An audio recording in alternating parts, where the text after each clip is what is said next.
everyone. RPG Kim Kid here, back with some more Paranormasight The Mermaid's Curse.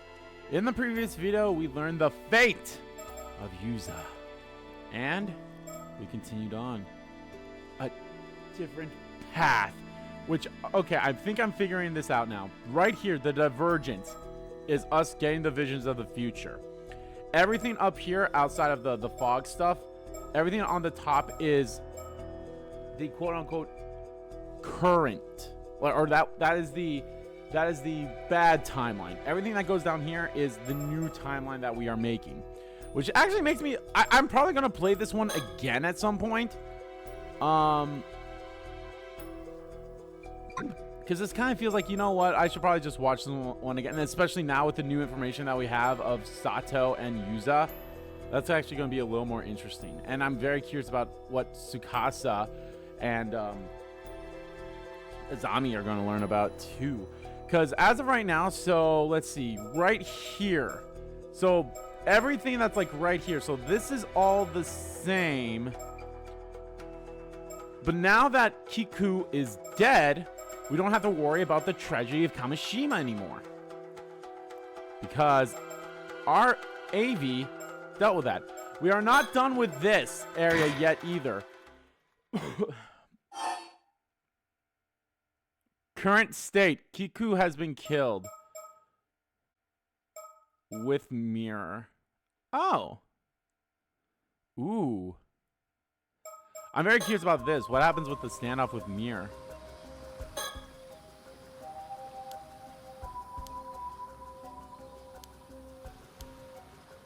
Okay.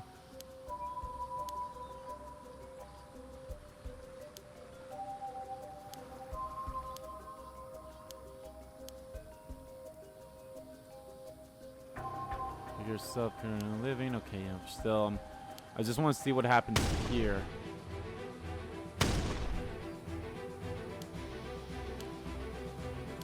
I love this music that plays here.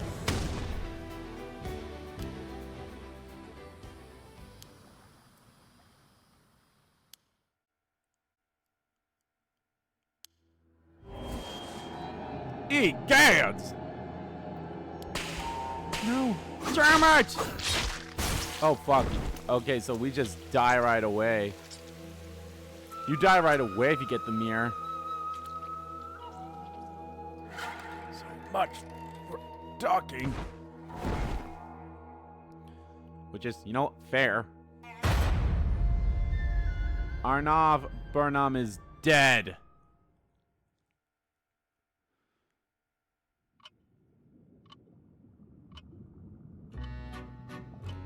Oh my, seems you met with a rather unpleasant fate.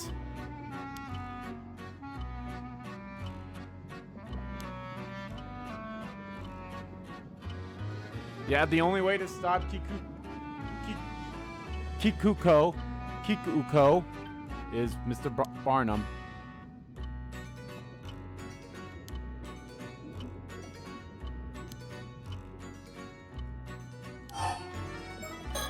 I don't want to stand up.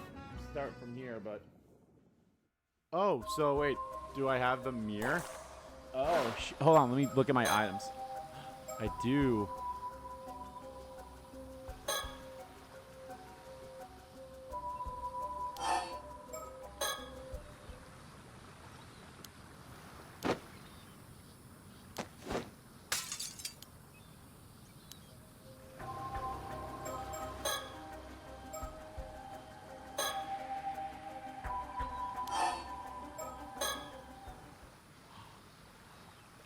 Oh.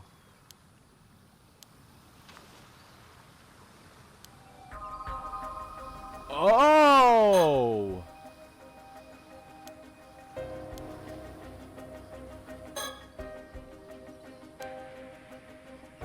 Well, I did not think of that. Throw away the mirror. This would have been so much easier. I don't know, just felt like the right thing to do. Why do you ask?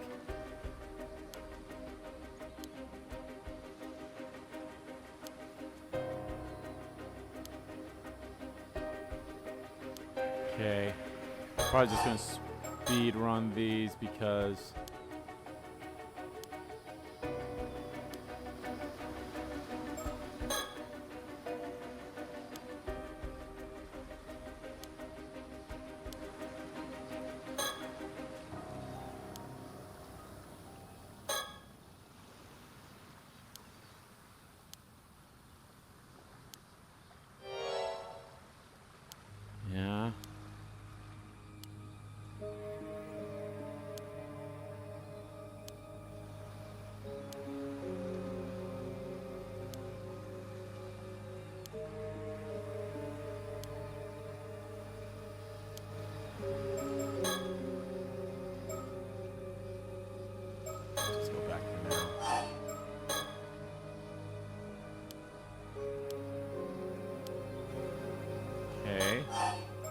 Yeah, like I said, I'm just gonna cut through this.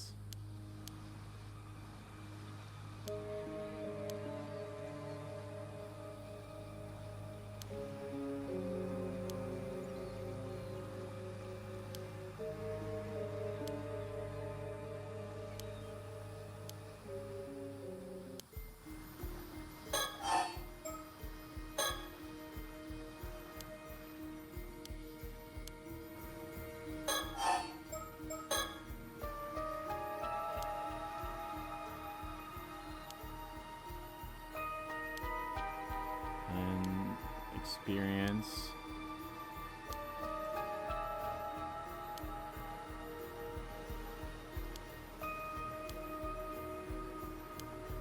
Oh, I have no horse in this race. I freaking love Cersei.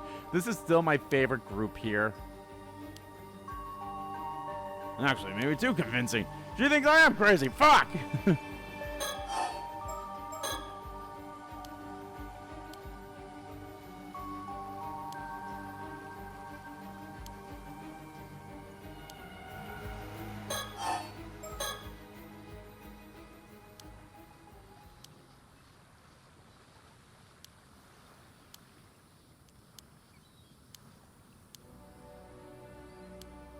Romance. She wants to, because her dad's a fucking dick.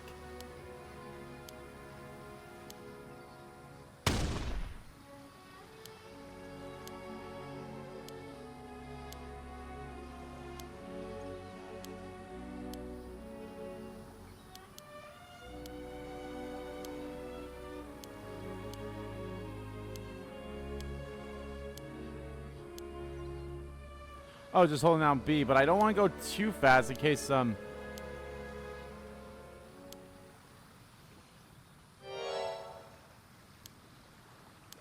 case we get through stuff that we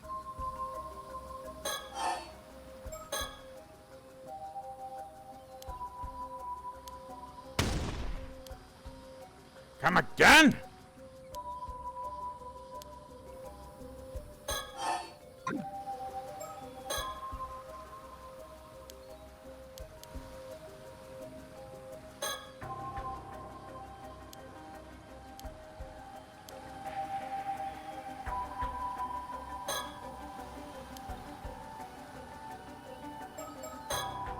I no longer have the item, so I'm very curious. Very curious.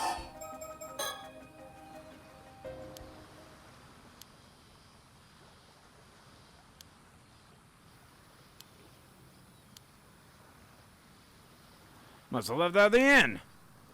Can't believe this. Cersei? What is it? I figured it out. The condition. Really? What is it? I was in on the ham here all along. A symbol. See the symbol over there? Just couldn't shake the feeling I'd seen it before. And sure enough, Ikoma's business card had the same symbol on it. Oh, you're right. The mirror is suspicious, and a business card with the same symbol on that suspicious hand mirror is equally suspicious. Simple as that. So that's why you threw the card away earlier. Oh, you noticed. Either way, seeing Kikuko's reaction to hearing we had one of his business cards told me everything I needed to know. Enough with the whispering already. The jig is up, young lady. The condition for your curse is the mysterious symbol inscribed on both the ham mirror and the business card. Oh! Here's my other thing, too. I fucked up. I fucked up in this. Oh. Since the school days, harbored a strong desire to leave Kameshima, make a life for herself. Kikoko has had scant luck with men, having been introduced to several potent partners. While endlessly drifting from job to job, unable to find something she wanted to do, Kikoko happened to meet Kippei Ikoma, who was the president of one of the companies she ended up working for. It was then that Kippei revealed a surprising secret to her. Kikoko was in fact the legitimate child of the wealthy tycoon one Yoshiyatsu Yamashina. and had been entrusted to a childless couple to raise as their own. Kikoko had always believed herself special in some way, and learning that she was originally of high birth only served to validate that belief, leading to her developing a strong desire of pride. Upon learning of Kikoko's background and taking note of her dissatisfaction with her current lot in life, Kipei opted to try and make her his pawn by skillfully manipulating her sense of self-importance. His endeavors paid off. Tired of what she perceived as a stifling, monotonous life and driven by both her administration for Kipei and desire to be recognized by Yoshiyatsu so she could live the life she believed she deserved, Kikoko agreed to return to Kameshima and act as his agent there. Fueled by her ambitions and exhilarated by the sense that she had become the star of one of the spy movies that had been so popular in childhood, Kikoko's mind was set. She no longer cared if people died or her hometown was destroyed, as long as it meant she could fulfill her goals. So I'm an idiot. This Kipei Ikoma is not the same Kipei Ikoma from this. I think what happened is this guy obviously killed Kipei and stole his identity. That's probably something he's doing every now and then. It's like, oh, I kill this person and I steal their identity. So then it's the whole like, oh, that's why they're so young. And he always like probably grabs people that like aren't around from the area or something like that. So that's what he's doing. I don't know why I thought like, how the fuck is he like, I don't know why I thought they were the same person. They're not. But yeah. You see, we have nothing more to fear. Cersei, your turn. Apologies, I'm going to have to be a bit rough. You may experience after effects.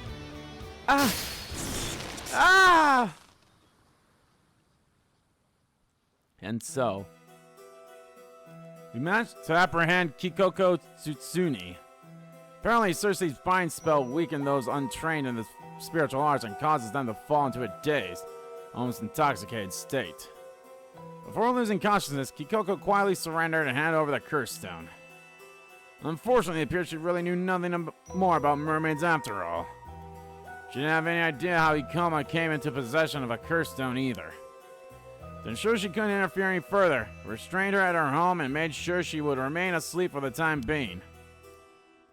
Well, there we go. Much later that very night, we learned that Kikoko had planned to massacre the island's residents, using the hand mirrors she distributed. By sheer coincidence, our actions had also prevented mass slaughter.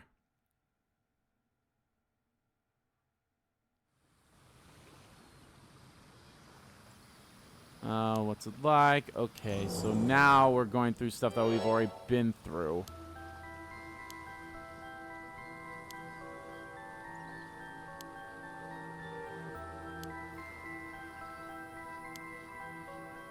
Take a look yourself. Of course I am. And then we got that information.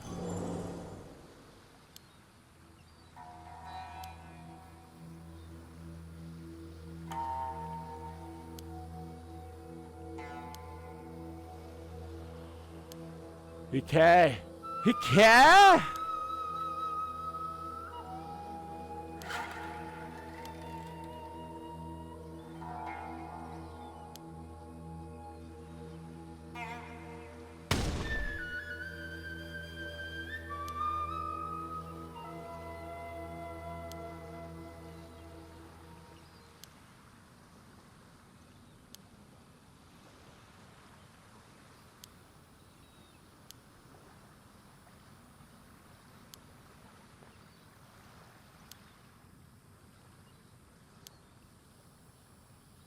Alright, as soon as possible.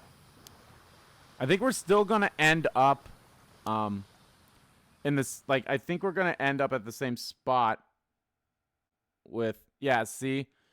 They're still gonna show up here. But now she's not dead. Oh my god! But now I've made it so that Kiko isn't dead. I think keeping casualties to a minimum, it's very similar to how it was in the first game, where you don't really want to kill anyone. Granted, you had that one run that you were killing everyone, but I think having the run, but like this, like like putting Samakawa as a mermaid, that's a canon effect, or that's a canon event. So that's something that's unfortunately that has to happen. So no matter what,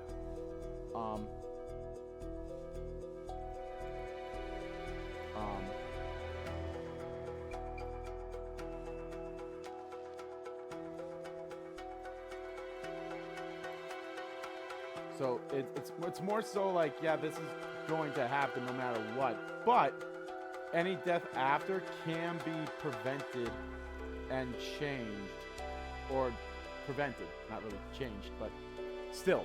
So I like the fact that we did that. I didn't even think about, like, you know, I was like, oh, we have the mirror. I was like, oh, that's funny. So we just see what happens when we have the mirror. But the fact, I'll be honest, when the storyteller said by throwing the mirror away, I was like, wait a minute.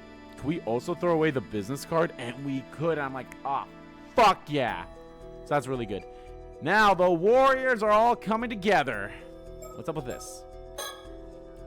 Summary of the previous event. While pursuing another case, Yumeko and her partner find out that the mermaid corpse discovered in Futamagaru is that of a woman named Azusa Samakawa. The duo try to figure out what to do next.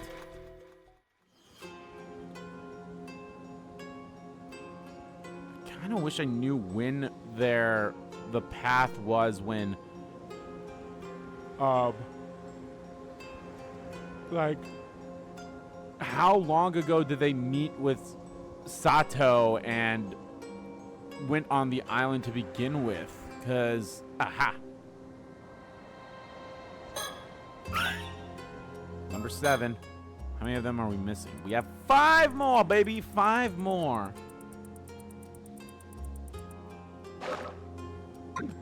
Five more.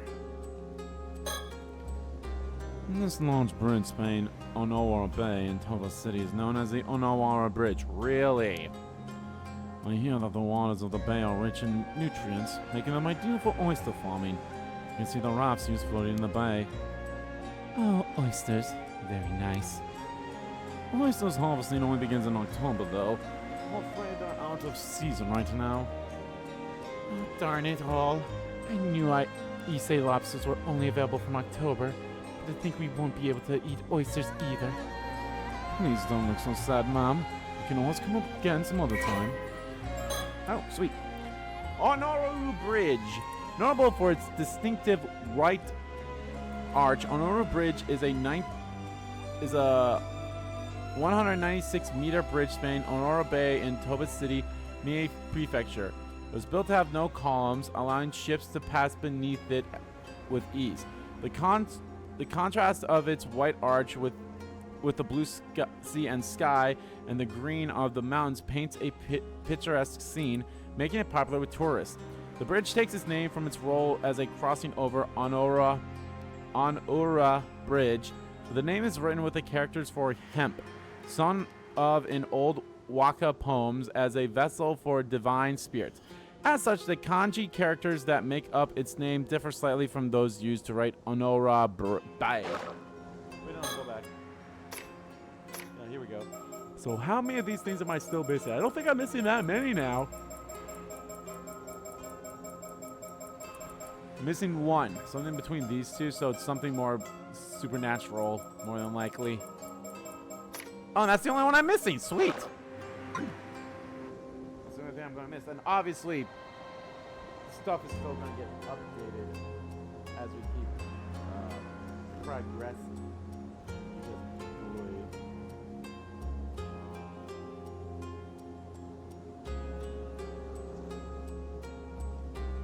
Alright.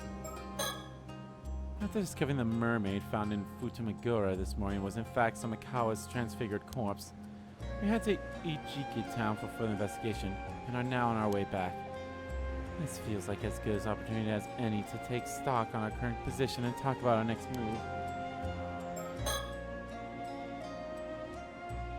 As for why we're currently standing in the middle of the bridge, our driver overheard us talking about how impressive the scenery was while in the taxi on our way back from Ijika.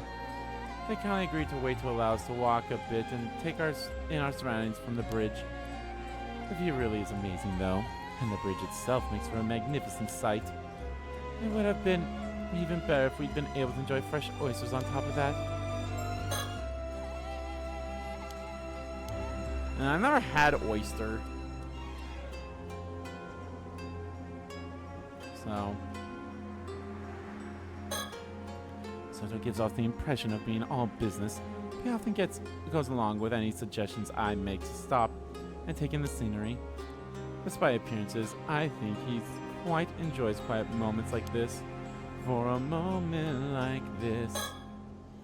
Now then, as much as I'd like to relax and enjoy our surroundings, shall we take this chance to review the current situation and talk about our next move? A sound idea, yes. First, Detective Ide contacted us this morning, informing us that a mermaid corpse had washed up in Futagamiroura. However, when we went to investigate, we discovered that the corpse was in fact that of Miss Samakawa, whose whereabouts we were looking into. She had been transformed to a fish by a curse. Quite a troublesome development. She was shaping up to be a key figure in a number of incidents. With that in mind, the most likely culprits are the two foreigners we ran into the day before yesterday in Ijika. Yes, one of them was seen taking Miss Samakawa out to sea by boat. I regret not doing more to pursue them at the time. It's possible we could have saved her if we had. Well, no, probably not. She would have died either way. I'm sorry, that was poor judgment on my part. Then the other half of the pair was a young exorcist with ties to paranormal affairs. Yeah, I think, this definitely feels like this is actually, this is current now, because we did get a date there. So the date unknown with everything else was, when they were on the island was also dates unknown, so.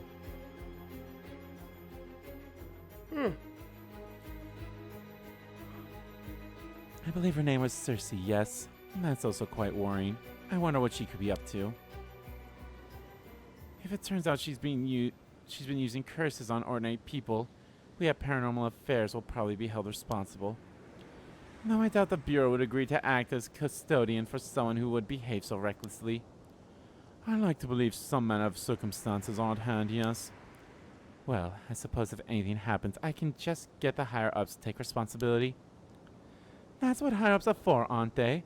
Being responsible for their subordinates? I think you'll find that's a saying used by superiors as a goal, not by subordinates to shrink responsibilities.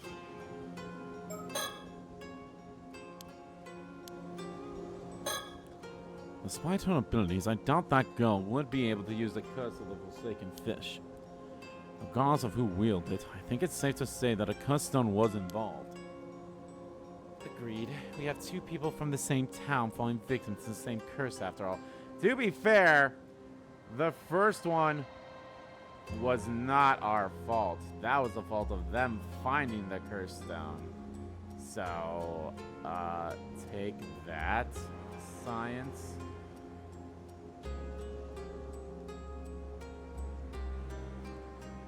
Take that, science.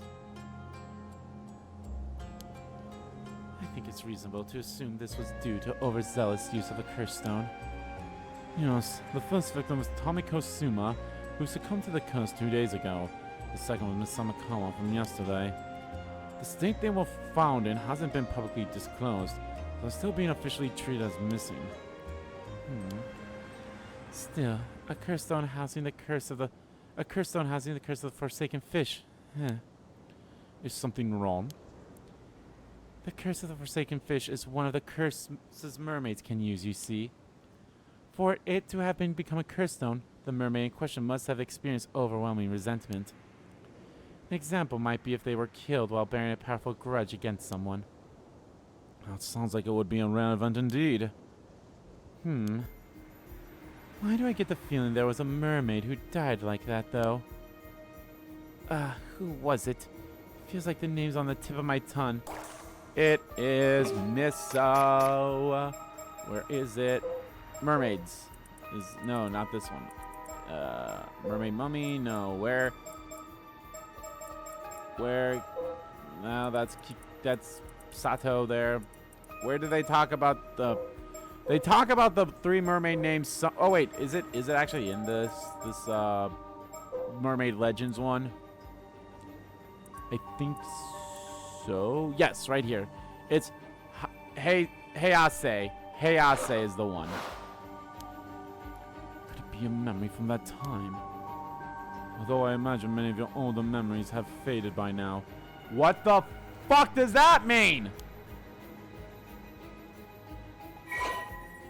Oh, sweet. They have it. I know it's H-A-Y. Is it A-S-E?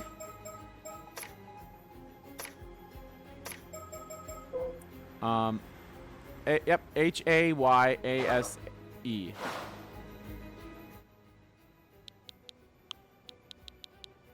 H-A-Y-A-S-E. So here's the thing. She's still a mystery. Everyone else, we've kind of got like a majority of their situation down. She's still a mystery. What the fuck do you mean that memory from that time? Hayase? That's right. Her name was Hayase. I can't believe it. I had completely forgotten, but just suddenly popped into my head. Is she a mermaid? Is she the other mermaid? Oh, so there was a mermaid who died like that, was there? There was. I finally remember.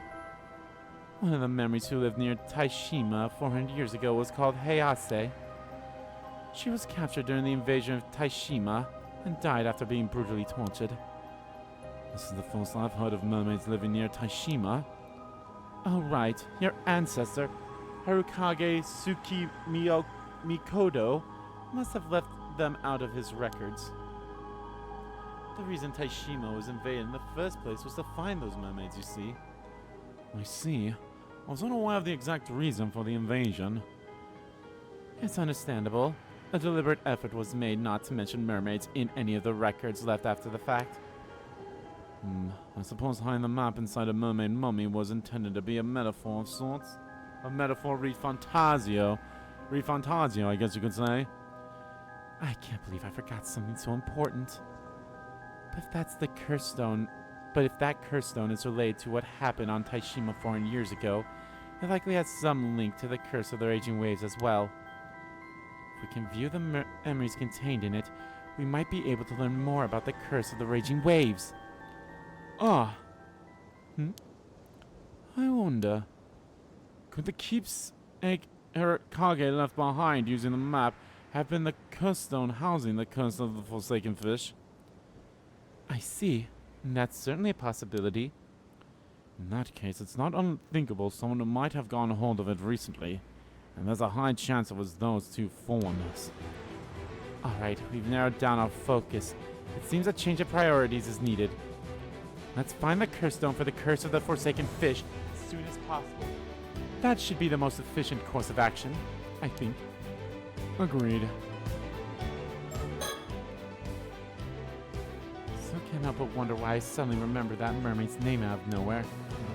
No, perhaps I should be wondering how I could have forgotten something so important in the first place.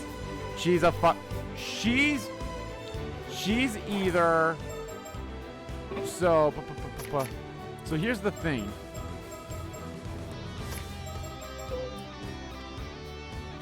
Sobe is the mermaid that Mire met. Nagame is the other one where everyone's saying she's the one that became a human a while ago.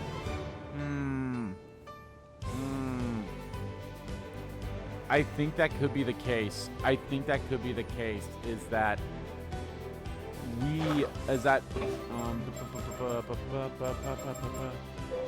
she could be the mermaid. Like, she could be the other mermaid.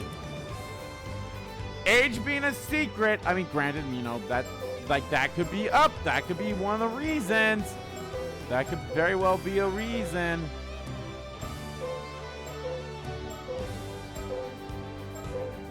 Age unknown.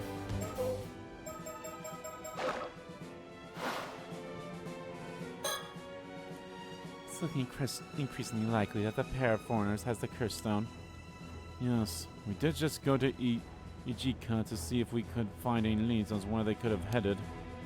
Unfortunately, we weren't able to find anything promising. I wonder where they could have gone. We still don't know why they approached Miss Samakawa. Could they be after the mermaid's relic?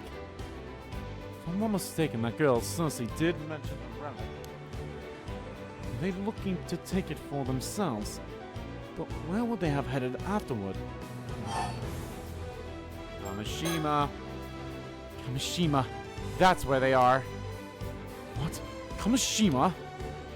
I thought we decided we weren't going there today. We failed to find any promising leads yesterday after all.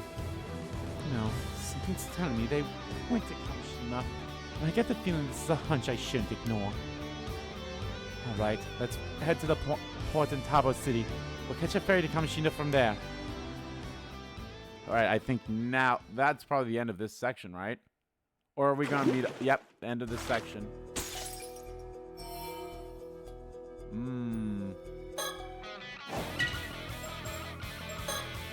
A singer-songwriter in charge of producing pumping tracks for the Ocean Outlaws hooligan gang. He can be found at the same spot every day, jamming to his repertoire of songs.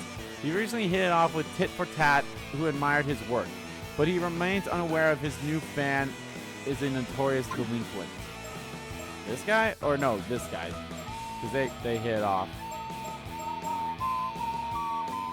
1, 2, 3, 4, 5. I'm very curious what my reward is when I get the 5th one. Obsession. Possessions. You know what, let's just see. This might be the end of it here. Just out of pure curiosity.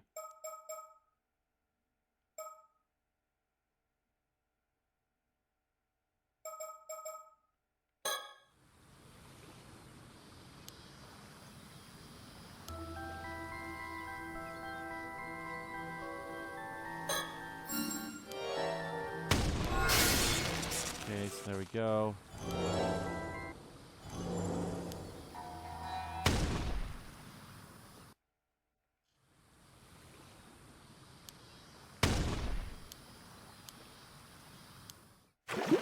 Okay, nope, still can't do that yet. Can't do that yet until we're here.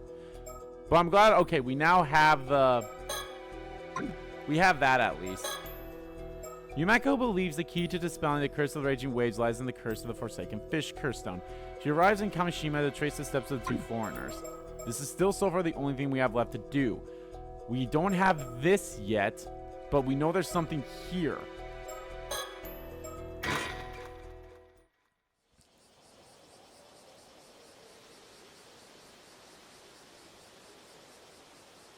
I see. You would be Miss Shiki, and you say you're a member of the police department currently looking after Cersei. My apologies for all the trouble young Cersei caused you the other day.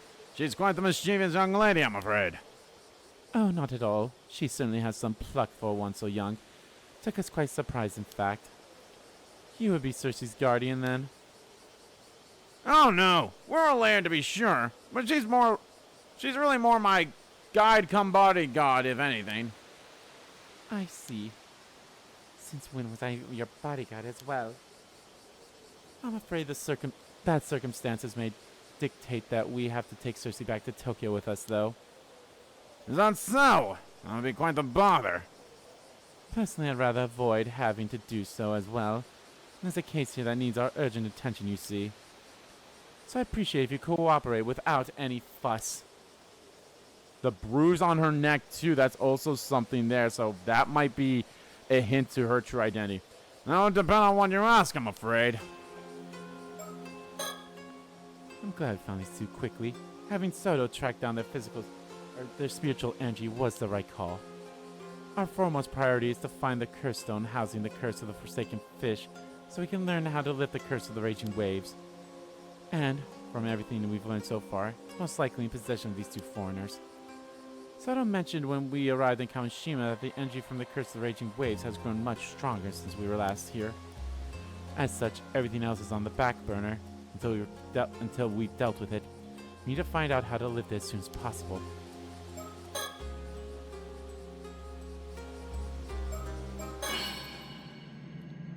Okay, can't really see anything. Well, there's a bird sticker there. I would have been able to see it, but I just want to see. Oh, I would not have saw that. Oh, I actually would, like, if I went like this, if I went slowly, I would have noticed, but if I was going fast, I would not have. Looks like a turkey. It's a turkey pretending to be a peacock. Cock, cock, yo peacock, cock. Yo peacock, cock, cock. Yo peacock, I wanna see your peacock, cock, cock. Yo peacock. Tango and turkey. Boy with the dun, Mr. B dun. So just keep me close on Avi and Cersei for me. Thanks to this clear understanding of our respective roles, I can focus fully on the conversation at hand. Soto, what do you make of these two? I can sense an almost spiritual energy lingering around them. It's all but certain they have curse stones. I see. We don't have time to play games then. Seems like a direct approach will be best here. Wait, you mean both of them have curse stones? Yes, both of them. The girl is managing to camouflage the energy from the one she has. I managed to catch sight of it for a moment. So we're dealing with two curse stones, are we? The energy from the curse stone of raging waves is certainly permeating the island. It's so strong I almost miss the energy from the curse stones. Permeating. I never imagined both of them would have curse stones. This man, Avi, is apparently a fantasy writer, but he comes across as quite the shifty sort. I don't doubt he'll start trying to throw us off his trail the moment he senses danger. I'll have to watch my step around him. Just work together. We currently stand from the torii at the top of the hill. The elevation gives us a beautiful view of both the town and the bay.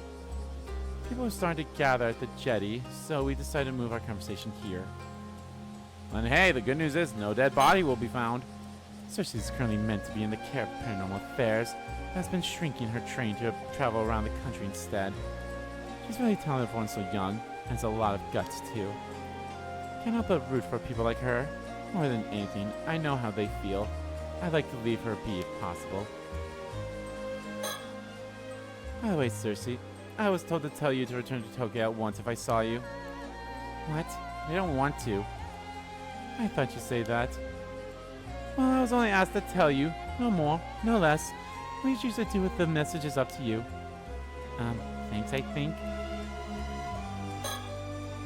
If you want to know what happened, ask Avi. I will, thank you. What were you doing down at the jetty just now? Oh, so you didn't see anything that happened before that, then? Would it be inconvenient for you if we had? Nonsense! My hands are as clean as my conscience. Not a spot in sight, I assure you. Probably would have been a very different dialogue if I had kept her dead. Never mind that now. We don't have the time. I have several things we want to ask you. Well, and what would those be? It's no use trying to play innocent. We know you have the cursed stone housing the curse of the Forsaken Fish. What's that? A curse stone? I'm afraid I haven't the foggiest what you're on about. Avi, they already know. Just give up already. What's this? Stabbed in the back? And by my own kin, no less. How could you? Et tu, Cersei, et tu. Its spiritual energy is too powerful to hide. I can tell the man over there has already noticed it. Thank you for the help. You saved us quite a bit of trouble just now. Does that mean you'll let us go? I'm afraid we won't be able to do just yet, no. After all, you have a curse stone as well, don't you? Yeah, I do. We ran into someone who was trying to use it earlier, so I took it off them. Is that so? Honestly, I'd rather you took it off my hands if possible. You don't seem to be planning to do any harm with it. I suppose we can leave that topic for later. So, why are you letting Avi here walk around with the curse of the Forsaken Fish? To let him live out his dreams, I suppose. I'm afraid that makes for a poor reason. Alright, I admit it. It was all me! Didn't want to give it up, so I asked Cersei if I could hold on to it. Just couldn't let it go. Not after learning I had such a close link to mermaids. I see. So that is the curse stone of the curse of the Forsaken Fish. How did you come into possession of that curse stone? Well, that would be a bit of a long story. It all started when I found a mermaid mummy left by my great-grandmother at the old family storage back in the States. The mermaid mummy ended up containing a map, one with a riddle to be solved, no less. That riddle led us to a mysterious box on the seabed. And once we solved the puzzle sealing the box shut, we found the curse stone nestled within. Oh, a mermaid mummy, you say? It seems that the keepsake passed down by your ancestors was indeed a curse stone, then. Huh?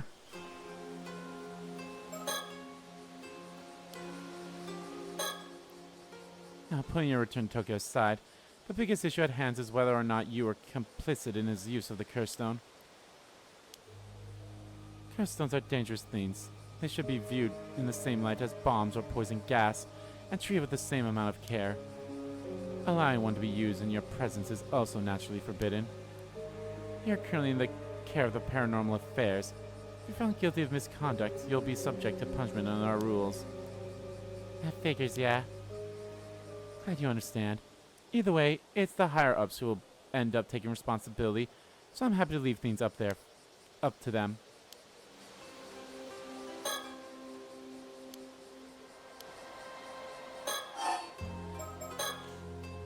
By the by, I heard you say something about the Onmyojo who sealed away this curse stone just now. Am I correct in thinking they were the ancestors of this young man here? That's right. It was an Onmyoji by the name of Harukage Tsukimikodo. It's said that he hid a clue to the lifting of a certain curse within a mermaid mummy, hence I'll search for the object in question. I see. And that mermaid mummy ended up crossing the Pacific, passing from hand to hand until it reached my great-grandmother. It's quite the miracle that this cursed stone is here with us today. Almost romantic, don't you think? I suppose you could say that, yes.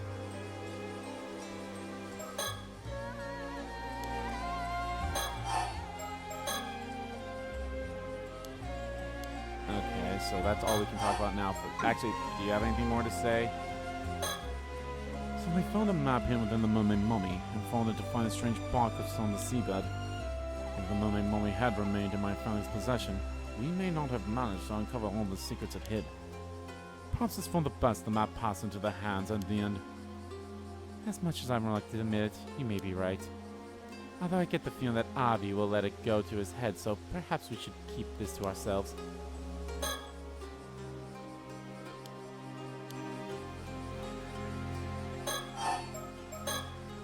Nope, okay. You're saying the same thing. Anything new with the thinking? Nope. Wait, what? Oh, no. Okay, it still says curse stones. There's no doubt that Miss Samakawa was transfigured into a fish by the curse of the Forsaken Fish. And it's looking extremely likely that you have the curse stone that would have made that possible. No more excuses. Tell us what really happened.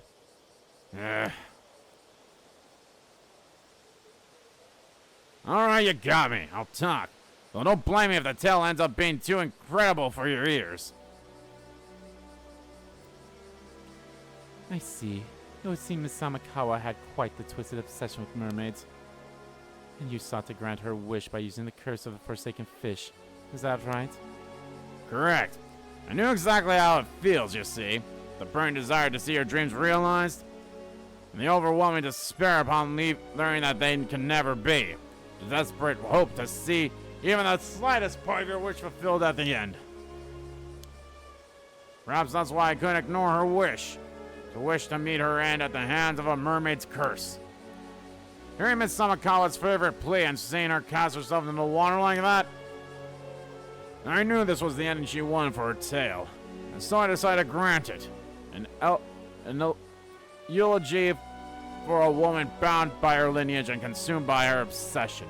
I'm very curious, if I did nothing and just sat there, would she have just died normally? But that would have, you know, caused so many other differences, which makes me believe I think that's the one time I would not have been able to.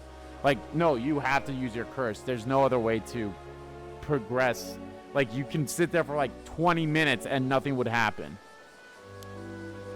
It's all because them finding the mermaid happened in the canon event. Like I said, it's a canon event. I see. I understand where you're coming from. I can't say I don't sympathize with your feelings on the matter. The fact that she entered the water of her own accord must also be taken into account. I imagine it would have made rescuing her quite difficult. Oh, then you're willing to give me a pass, are you? I'm afraid that isn't my decision to make. Ugh. Once we finish our business on Kameshima, I imagine you'll have to come along with us to the office back in Tokyo. I'll do my best to see if some sort of arrangement can be reached, though. Oh, how kind of you. Good thing I thought to ask.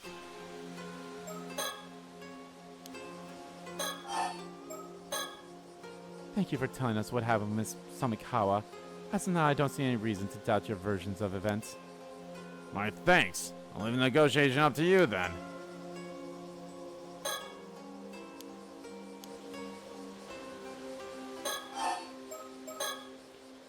By the way, did you happen to glimpse the resentful memory contained within the Kunstone? I did indeed! A veritable deluge of information, and 4-year-old information at that. What's the way to lift the curse of the raging waves, including that information? It certainly was. Ah, that's it. That's what we've been looking for. I see. So you're searching for a way to lift some curse or another, huh? That's the long and short of it. Will you let us have the curse stone of yours, then? It's too dangerous to leave unaddressed as it is, and so we can't leave it with you either way. That just feels so unfair, you know. I was the one who found the map and solved the riddle. Why the curse stone would still be at the bottom of the sea if it wasn't for me. It's only been cheap, running back and forth like this. I don't know if I can just give you something so important for nothing in return. We can take advantage of the situation, are we? Yikes. Ha! Judge me all you want! I'm at the end of my rope here too, you know! So, what is you're after then? Money? Well, first of all, I'd like you to turn a blind eye to the fact I used a curse stone. And I'd like you to spill the beans on any knowledge you have on mermaids as well. Turn a blind eye might be a bit much, I'm afraid. All I can promise there is an attempt to reach some sort of deal. In any case, we don't have time to mess around. I really would appreciate if you cooperate without further fuss. If you don't, we may end up having to get a bit rough. Oh, intimidation, is it? But if you think your boorish threats will scare me, think again. My trusty bodyguard here will...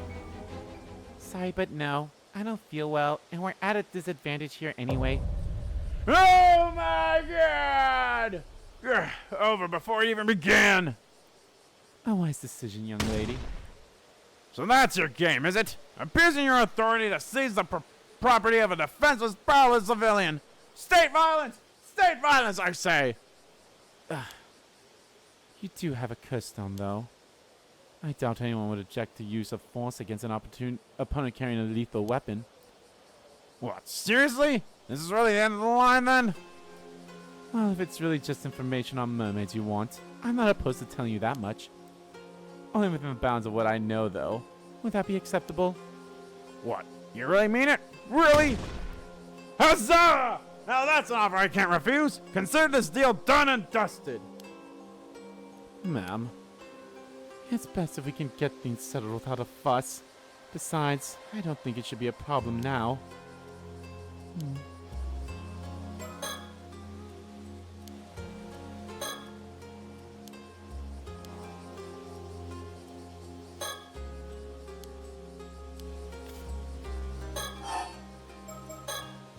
I'll tell you when you know about mermaids.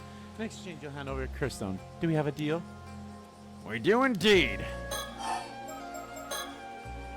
So, what is it you want to know about mermaids, then? Go ahead, wager you're after the secret of immortality. Immortality? Oh no. All I want is to meet a real-life mermaid. 'Tis not but dreams and adventure that drive me. Really? That's it? Well, even if you had been after immortality, I doubt it would have been possible. What? You mean the legends about mermaids being able to grant immortality are false? They're not. I've got my fair share of people who have been immortal that way after all. There's even a word for these individuals. They're known as 800-year immortals. And you're immortals, huh? So they do exist. Incredible. What became of the third Taishima mermaid then? The one known as Nagame. She hasn't returned to Ryugu, has she? She hasn't. Sobe's the only mermaid who returned to Ryugu in the end. So she's still out there somewhere, roaming the mortal world as we speak. I'm pretty sure it's her. I'm pretty sure she's the third mermaid. You could say that. You could also say that she's no longer here. What do you mean? Don't tell me she died. Well, that also won't be entirely accurate. Oh. What is it, Cersei?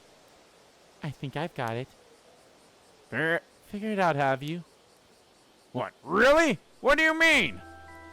Think back on what we heard before. Before? Well, there's not much point dragging it out, so I'll go ahead and tell you. The mermaid known as Yagame. Yagame gave up her existence as a mermaid long ago. She no longer lives as a mermaid, but as a human. Ah! Now that you mention it, that does sound familiar. You mean to tell me that story was true?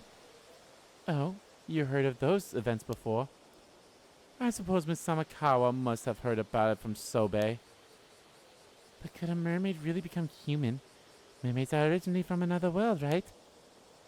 Normally it would be unthinkable, yes. But it seems a certain talented psychic managed to make the impossible happen, at no small cost himself, I might add. Wow, that's amazing. Yep, she's the mermaid. She's the mermaid! Wow, you know what's crazy? Yuza's the, well, Yuza and, well, Sato, I guess, I guess the Sato reveal, there's no way you could have figured that out unless you know, when you read that file of the 3 mermaid names, and then, or of whoever, and you saw the Sato, you'd be like, wait a minute. That's very close to Sato's name.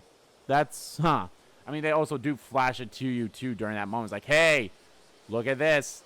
Make sure you're reading the files. But, yeah, I didn't figure out the Yuza one. I didn't figure that one out right away. But the mirror. The mirror was the one thing I figured out with the, it's like, oh, the mirror. It's the mirrors that's causing the things. But I didn't realize that it was Kikuko until Shreb, we were playing as Sato. And it's like, wait a minute, shouldn't Kikuko be there? She's not. It's like, oh, fuck, she's the killer. Yeah, it's weird how I'm, like, coming up, or not really coming up, but it's like, I think they have the mysteries. I don't want to say they're too easy, but I feel like they're like, if you're paying attention, you can probably figure stuff out. Don't get me wrong, it's not taking away the experience for me to be like, oh yeah, like she's the mermaid. Yuza still being like, oh, he became immortal is still like what is getting me there. And I'm sure that's something that Sobe did because of Mirai, because of how close they were to each other. But yeah, but the first game definitely had like a lot of twists where you're like, wait, what? I think the one thing I still love about the first game is the whole like the audio that you have to like turn all the way down for that one curse and it wouldn't affect you. And then it's the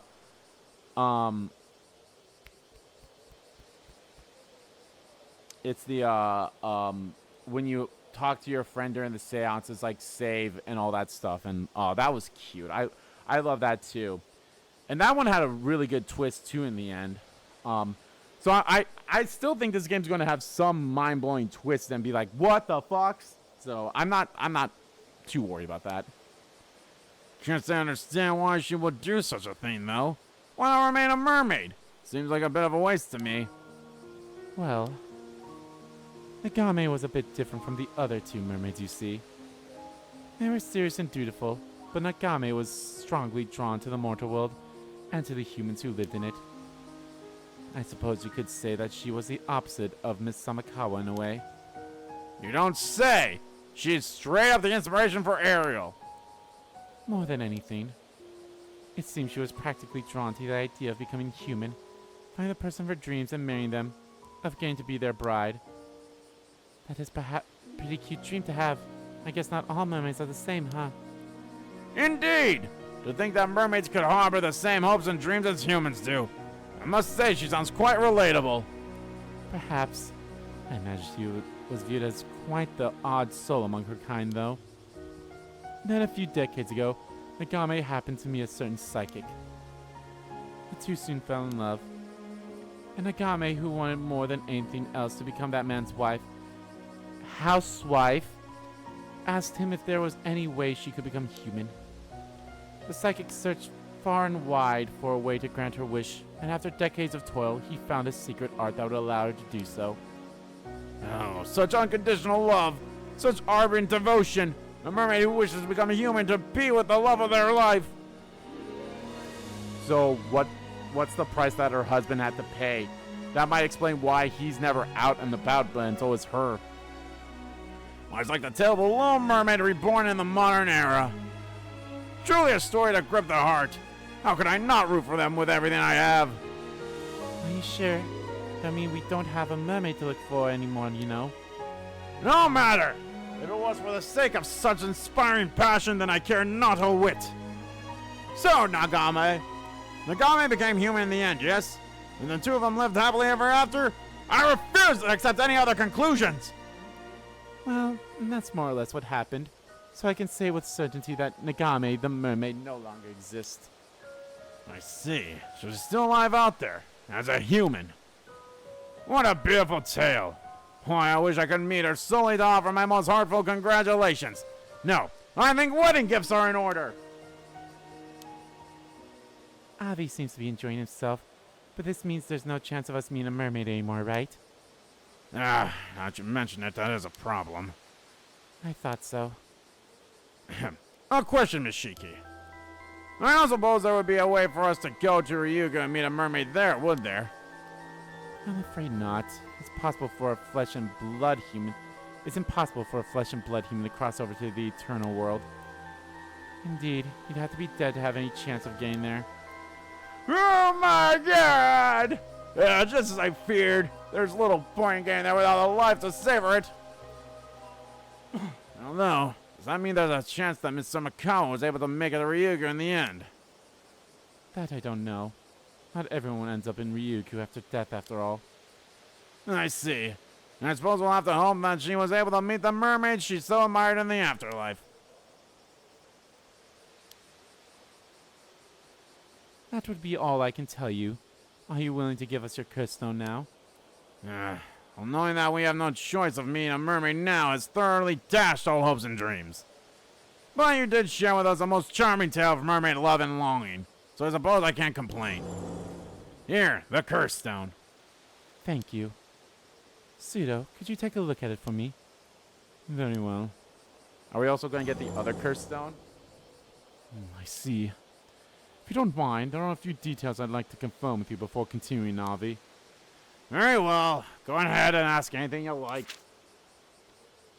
I'll even give you the map we used. It originally belonged to you and yours, after all. Thank you. In that case... I see. I think I know how to lift the curse of the raging waves now. Finally, it certainly has been a long road to get here. Phew, we finally got hold of Forsaken Fish Curse Stone. Now I can focus on the main issue at hand. Mom, about the curse of the raging waves. Hold on, let's finish dealing with this first. We'll talk about that afterwards. Understood.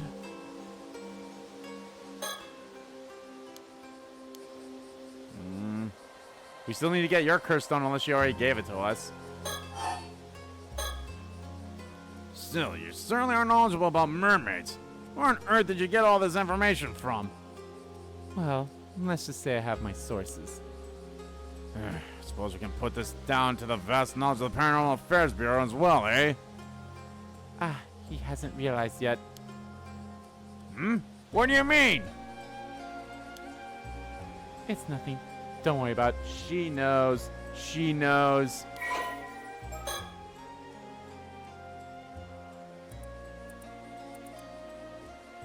Out of the 5 current held, okay. Yumeko was formerly... Yep! They just straight up point out to you here. They just straight up pointed out to you here. They just tell you right there. Was formerly a mermaid by the name of Nagame. Unlike her more serious compatriots, Hayase and Sobe, Nagame was free-spirited by nature and held a keen interest in both human and the mortal world. She was even known to break the rules to sneak out and observe human society, something which often put her at odds with the other two mermaids and led to her being viewed as somewhat of a maverick. When the entrance to Ryukyu was sealed 400 years ago to suppress the curse of the raging waves, rendering the remaining mermaids unable to return home, Sobe was overcome with grief. However, Nagame was thrilled and seized the opportunity to travel the world at her leisure, which deepened the rift between her and Sobe. For the next 350 years, Nagame bore witness to the lives of countless humans around the globe from every culture and era, and her yearning for life in human society continued to grow. She was practically enamored by the concept of marriage and becoming a bride, finding the idea of pledging one's life to someone and living hand in hand with them from then on enthralling. It was this she found herself longing for above all else. About 50 years ago, Nagame met a certain talented psychic in Japan. Two quickly fell in love, and Nagame, who by that point had begun to earnestly wish she could give up being a mermaid and live among humans in the mortal world, asked him whether there was a way she could become human. Wanting to fulfill her wish, the psychic began to search for the lost secret art that would allow her to assume human form. The two overcame countless hardships together, and in their quest for the art, and after decades of searching, they not only found it, but finally succeeded in pursuing it. However, the secret art that would grant Nagame her wish demeaned a heavy price. For a mermaid, a being who lacked a mortal form in the material world, to get a human body, the caster's own body would have to be sacrificed. Oh. Using this art would render them unable to live side by side as humans as they had so long to do. The two agonized over their decision. Despite their decades-long search, the different worlds in which they lived continued to keep them apart. As a mermaid, Nagame could neither join him on land nor appear before others. The life together they yearned for remained a distant dream. In the end, the two chose to use the secret art so they could be together in the mortal world. Even then, Nagame learned that the psychic, Itsane Shiki, only appeared young due to his supernatural abilities. Having been born in the Edo period and already over 100 years old by that time, she loved him no less. Oh, damn! Thus did Nagame the mermaid become Inatasai Shiki's human wife, Yumeko Shiki, a name given to her by Itansai himself. Although the process of gaining a human body meant she lost many of the memories and abilities she had. Okay, so that's another reason why. She lost many of the memories and abilities she had possessed during her time as a mermaid. She retained all the memories and feelings from her time spent with Itansai, which was more than enough for Yumeko. Since then, Yumeko has enjoyed a fulfilling life with her human nature, and her relationship with Itansai bringing her immense joy. Because of this, she is insistent that her primary identity be that of a housewife, to the extent that she always chooses clothing that will allow her to return to tackling housework at a moment's notice. However, the human body she has gained still differs from those of regular humans. Although she appears to age slowly compared to those around her, it is entirely unknown how long her lifespan will end up being. The mark on the neck is still like something that always gets up there. So that's whatever that mark on the neck is. Following her rebirth as a human, Yumeko decided to pay a visit to Sobe in the depths of Ise Bay to explain her decision and introduce her partner. Abandoning her form as a mermaid to become human was a grave violation of the rules they were bound to, and she expected Sobe to receive the news with utter contempt.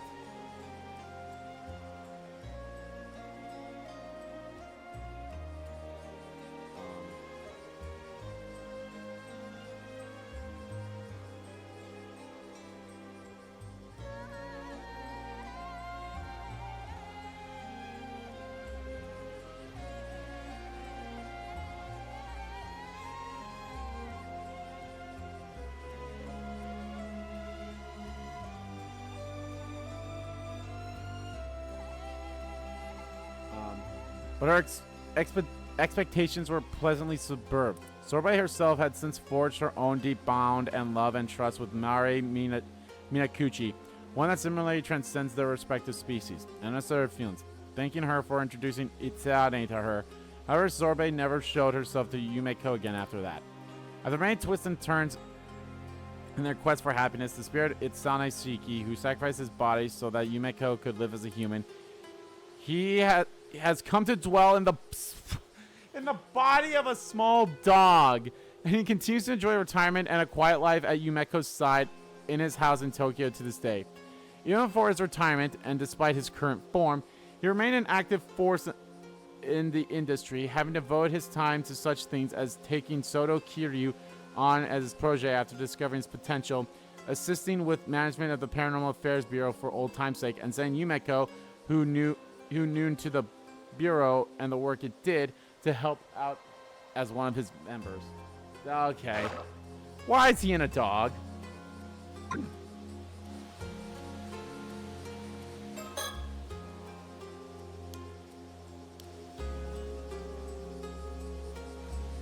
There, now I can talk to her.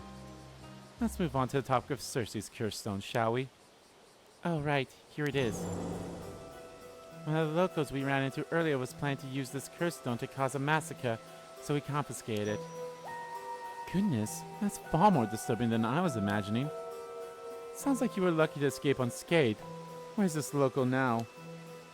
We managed to subdue her after taking her curse stone. I don't think she'll wake up for a while, so could you get someone to come and take her away? Alright, we'll make the necessary arrangements later. So, who was this would-be mass murderer, and what exactly was she planning to do?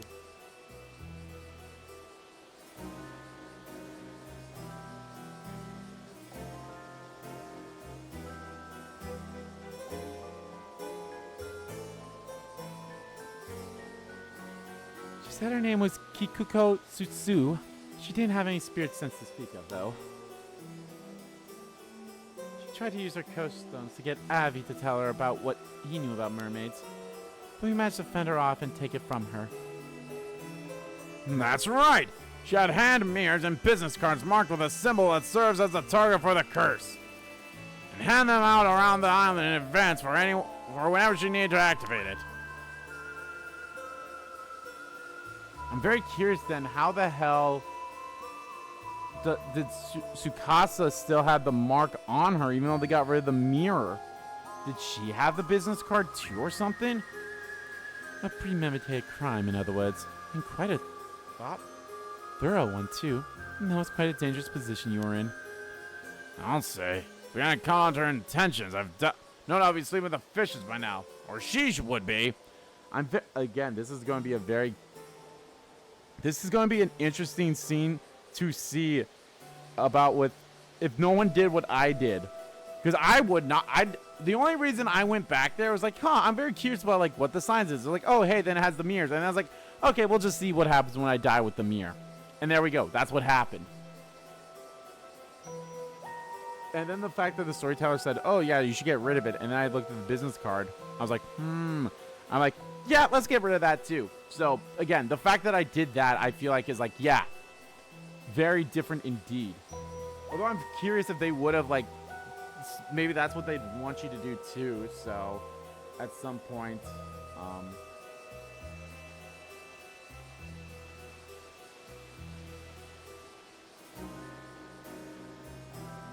what else? Yeah, I'm trying to think of what Tsukasa had. And I'm very curious about... Oh yeah, us. Who are we? My guess, I'm thinking like we're not her husband, are we? That's the one thing that I'm still trying to think of. Oh well. Such is the nature of dealing with curses, I'm afraid. You never know when you might end up the target. No need to tell me twice. I've had quite enough of curses by this point. A prudent attitude. A curse's corruption starts from the heart. Indeed. I'll be sure to remember that.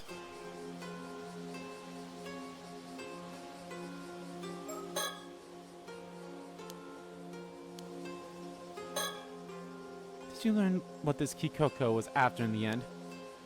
To be honest, I wasn't all that sure myself. Apparently she was looking to get her hands on a mermaid to impress some tycoon called Yamashina. Seems he's looking for a way to become immortal. What? A tycoon called Yamashina who wants to become immortal? Couldn't be. Oh, you know him? Did you mention where she got the curse stone from? Could Yamashima have given it to her? Actually, it seems like that was someone else. As Kikoko would tell it, she's Yamashima's illegitimate child, but he refused to acknowledge her. While she was pondering ways to gain his approval, this young CEO, his apprentice, swooped in. He offered her a sympathetic ear and a curse stone to use to accomplish her goal. I think that was the long and short of it. Something like that, yeah. What? So there's someone else involved? Turns out we know the CEO she was talking about too. We were pretty shocked. So the CEO was the original owner of the curse stone, was he? What is his name? He's a young man named Kipe Ikoma. Although I dare say young isn't the first word that would come to mind when looking at him. What? Kipe Ikoma? It can't be. Yeah. Huh? You know him too? No. Perhaps they simply share a name? The Kipe Ikoma we know should have died 6 years ago. Huh? Died? What do you mean? Would you mind taking a look at this, Abby? A portrait sketch? And who might this be? The Kipe Ikoma you know wouldn't happen to look like this, would he? Kipe Ikoma? No, he doesn't look like this at all. Yep, this isn't him. I see. Could you give us the curse stone you have, Cersei? Sure. Here you go. Sodo, would you mind taking a look at this one too? Of course. This is the curse of Tomoshiki, and it has the power to cleave its targets in two. Ma'am, this is it. The curse from the Toba case. I thought so. What? What's gotten everyone so excited all of a sudden? Right, I suppose we should explain. The name of the man in sketch I just showed you is Kipe Ikoma. He was killed 6 years ago, and his skeletal remains were recently found in Toba. The cause of his death was a curse, one that kills its victims by slicing through them, bone and all. In other words, it's highly likely he was killed by the curse within this curse stone, the curse of Tomoshiki. Huh? Wait, but wouldn't that mean? You're telling me that this Kipe Ikoma was killed 6 years ago by a curse wielded by Kipe Ikoma? Yes, in other words.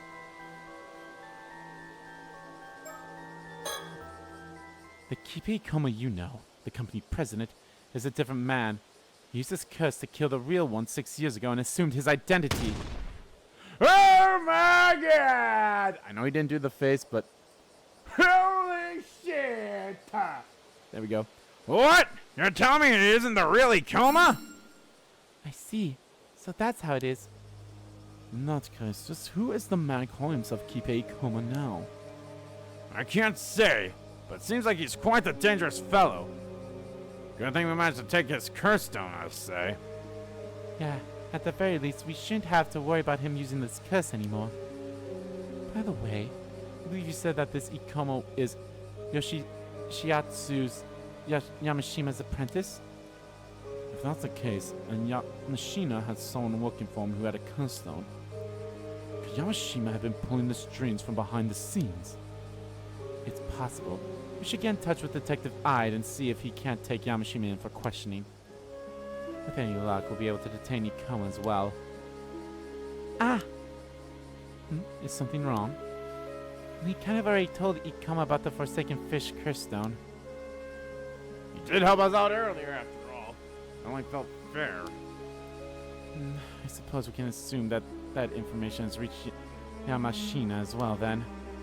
Oh, right. He also asked us to look for a bronze mirror that's used to lift the curse of the raging waves. The still-tide mirror, I think? The still-tide mirror, eh? Just what could he be planning? Either way, it seems we'll have to keep an eye out for any movement on his end. Okay, everyone's still the same except Cersei.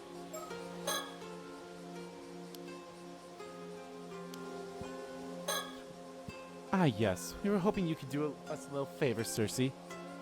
It seems you don't have a mermaid to be searching for anymore, so perhaps you could use that extra time to help us out? What do you think, Avi? Very well. Permission granted.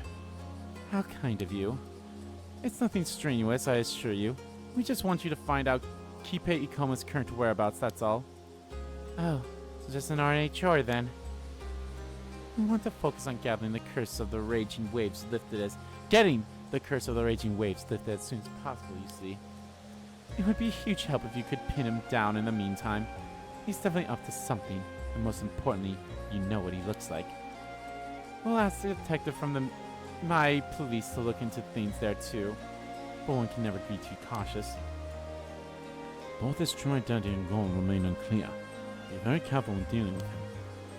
I guess that means we'll have to get back to the mainland for now. We do have some time left before the last ferry sets sail, I suppose. Okay then, I do want to find out what's going on too, so see what we can do there.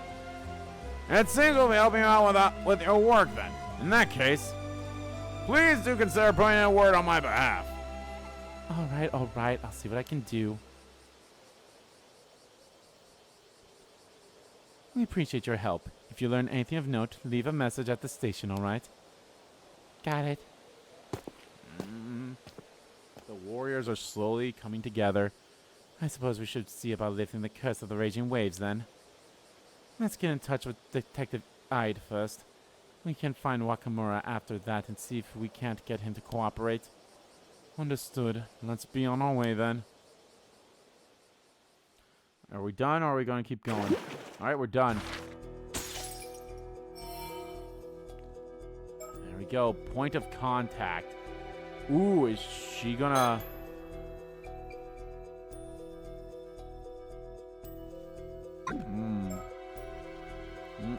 So can I do this now?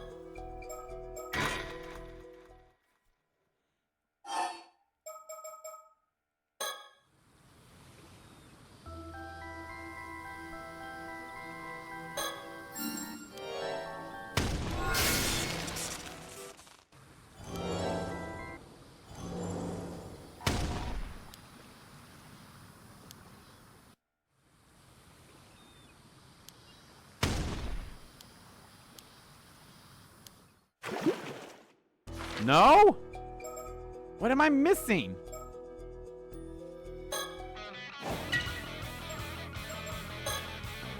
A dapper dancer at the Bamboo Berserkers dance scene, known for his fleet footwork and vibrant display of tail feathers. Having originally harbored dreams of days spent flocking by adoring fans, the current situation with Team Darling Maverick Mandy as the apple of everyone's eyes has him gnashing his beak in frustration.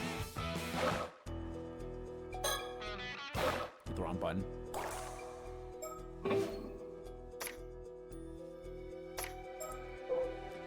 Don't think I missed any because... Yeah, I have not missed any. Okay, you know what? Let me save here.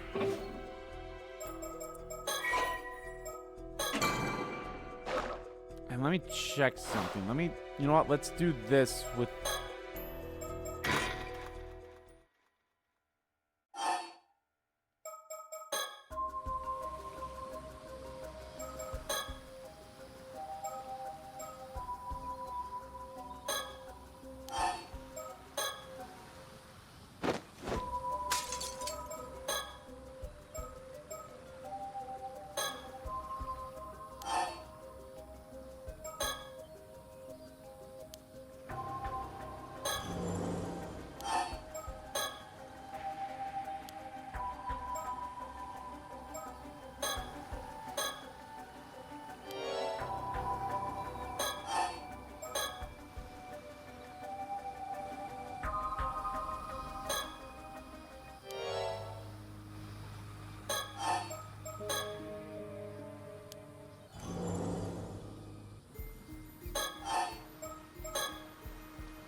Okay, so nothing changed there.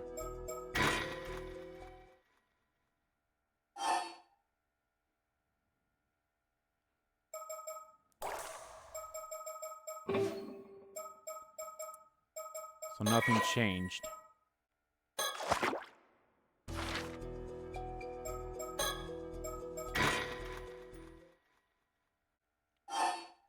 Okay, we're back. I was like, let's just make sure we're fine where we are. Fuck it. I think I don't want to continue on yet, but let's just do, fuck it, let's do some underwater gathering, because why not? Why the fuck not? Okay? Roll a diver, you're the star of the masquerade.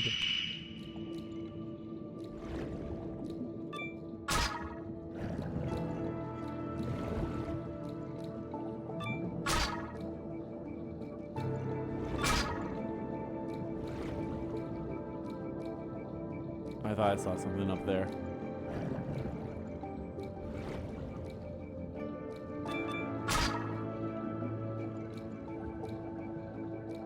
Ooh. Don't you fucking dare.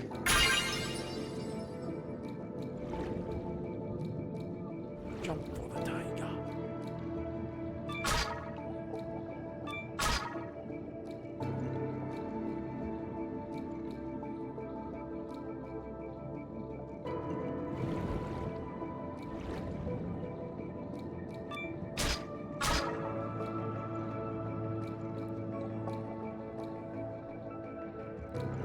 Gotta get away, get away, gotta get away, hey, oh, the diver, soul survivor, your arm is clean, yeah, holy diver, I'm a diver, don't catch in the middle coming after you, I'm a diver.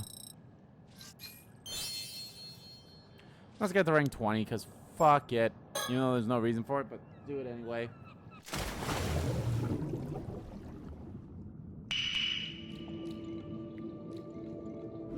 That is a lot of stuff.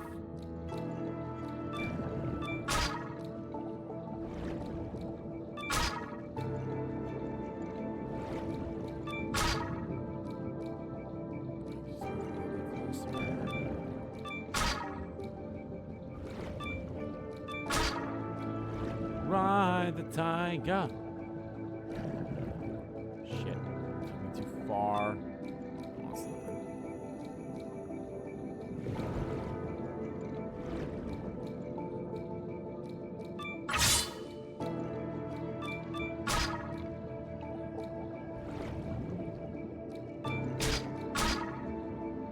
Oh, I'm a diver. I'm a diver. I'm a diver.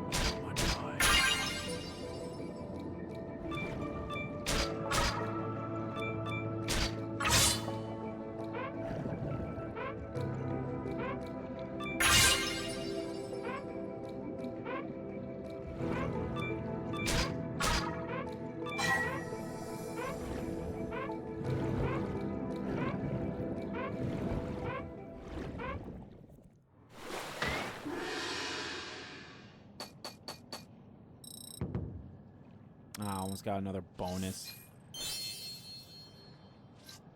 Oh, rank 10 now.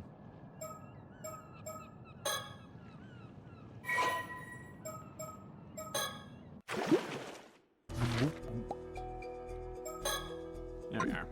Alright. Alright, guys. That's gonna do it for this part of Let's Play Paranormasight. In the next part, guys, we learn what's happening with the girls here. I'm very curious about that. So as of now, we are done with Yumeko.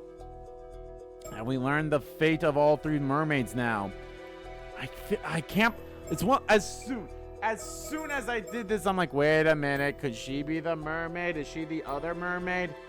Yep. And we learned everything. Learning the fact that her husband's is a dog is... Okay, but whatever. I'm very curious. The one thing I'm still curious about is like who we are. Like, who the fuck are we? And how's it gonna work? I don't know. Have we even met the person that was, or like, have we heard the name of the person we are? I don't know. Are we gonna be the real Kipe Ikoma? That'd be hilarious. I highly doubt that, but I don't know. I'm trying to think who the hell we are, but nothing's coming to mind yet. I don't. Are we Sorbet or Sobe? I don't think so.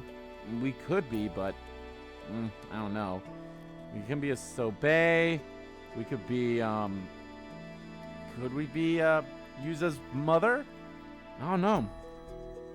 Those are like my guesses right now, but yeah, guys, thank you all so much for watching this video. Guys, if you like the video, please give that like button a click and comment down below. Like about the video, didn't like about the video. Let me know, guys. Yeah, what do you think about Yumiko being revealed as the mermaid? And honestly, I kind of like the fact of how they did it in a way. Like us as the player, where it's like, oh shit, you're the mermaid, and they didn't flat out say it. They're like, yeah, check her fucking profile update, idiots. So I find that hilarious. I still only have, that's the wrong thing, but I have 4 birds left. Or no, I have 5 birds left, don't I? 1, 2, 3. No, I only have 4. I have 4. I have 4 birds left, and I only have 1 file left. I think it's number 18, was it? No, not 18. It was something 8, right? No, never mind. 38? Yeah, 38. So something between these two. So it has something to do with paranormal stuff. Because that's kind of like, actually, would I see which one it is from here? I'm gonna go the country, I'm gonna go. Okay, it's a gameplay. It's a gameplay thing. Okay, that's interesting. All right, sorry about my yelling. But yeah, guys, let me know what you thought about everything that was revealed to us in here.